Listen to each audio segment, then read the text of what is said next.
Aşıklar fede arzu et yarın, ağlaman yarı yandırman. İki nefime baylığıma olsun yarına göz kızdırman. Olsun kirkimin yar süyün yarı, yürekte bir mehriban. Olsun kirkimin yar süyün yarı, yürekte bir mehriban icana.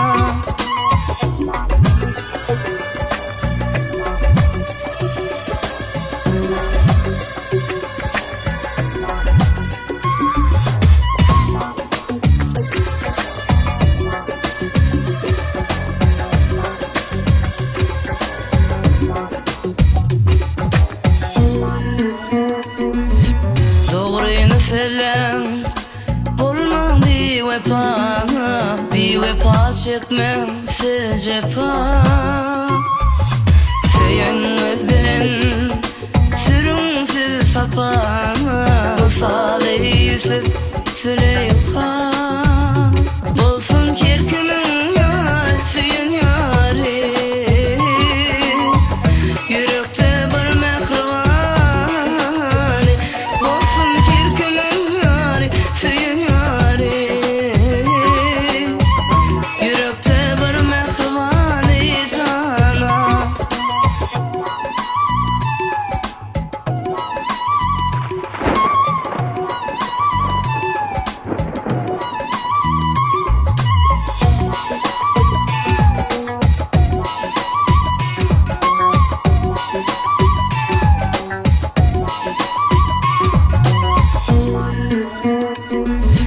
Söylen verdim, söydiren verdim, çektim söylenim çan derdim.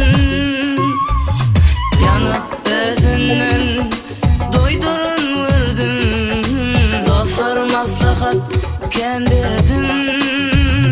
Olsun kirkimin yar süyün yarı,